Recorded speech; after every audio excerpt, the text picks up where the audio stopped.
Hola, de nuevo vamos con nuestra clase número 2 de termología, en la que vamos a establecer las escalas experimentales y esbozar un poco la teórica para la temperatura. Nosotros hemos visto que dos cuerpos que están en equilibrio comparten el mismo valor de una propiedad llamada temperatura. Vale.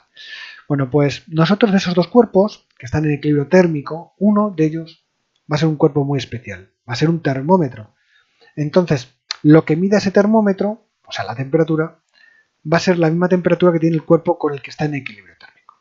Y esto nos va a permitir establecer esas escalas. Veréis, si nosotros tenemos el termómetro, que sería un tubo en principio con un líquido dentro que se puede dilatar o contraer en función de la temperatura, y sin ninguna escala en la pared del vidrio, lo ponemos en equilibrio con hielo que se está fundiendo, veríamos que el nivel del mercurio bajaría hasta una señal.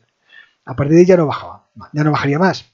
Eso quiere decir que está en equilibrio con el hielo y tendría la misma temperatura que el hielo. Bien, ese punto nosotros sacaríamos el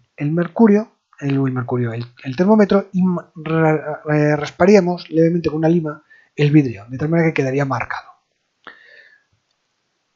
Ahora hacemos lo propio en agua hirviendo. Meteríamos el termómetro en agua hirviendo y llegaría un momento en el que estaría en equilibrio con ese agua hirviendo. Es decir, tendría la misma temperatura que el agua hirviendo. Sacaríamos el termómetro y veríamos hasta dónde ha llegado el mercurio. El punto donde llegue el mercurio lo rayaríamos con una lima, el vidrio, y entonces tendríamos dos puntos marcados en el vidrio.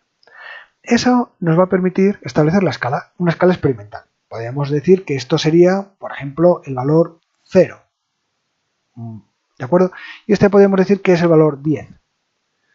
¿De acuerdo? Y sería nuestra escala porque nos ha dado la gana poner el valor 0 y 10. Bueno, eso es el origen y así establecieron todas las escalas termómetricas. Pero la que triunfa y más usada en el mundo, que es la de grados centígrados, sí que pone aquí 0 grados centígrados, pero este le llama 100. Y toda esta zona la divide en 100 partes iguales. Y cada una de esas partes va a ser un grado centígrado. Fahrenheit hace lo mismo, Lo que pasa es que el 0 grados Fahrenheit se corresponde con una mezcla de hielo, agua y sal, y 100 grados es la temperatura de un cuerpo sano. Bueno, se midió la temperatura y tenía un poco de fiebre, así que no corresponde a la temperatura de un cuerpo sano. Es muy curioso lo que pasó. Bueno, tanto Celsius como Fahrenheit establecen una escala experimental. Y es muy importante que veamos que son valores totalmente arbitrarios. 0, 100 Celsius, puedo haber dicho 0,1000, o 0,20, pero fue 0,100 y fue la que, vamos a decir, más extendió y más triunfó. Hay otro tipo de escala que es una escala absoluta llamada teórica, cuyos grados se llaman grados Kelvin y que tiene una relación con el movimiento de las partículas, como más adelante veremos. En cualquier caso, la temperatura es una magnitud fundamental, pero las unidades en el sistema internacional no son los grados centígrados, son los grados Kelvin.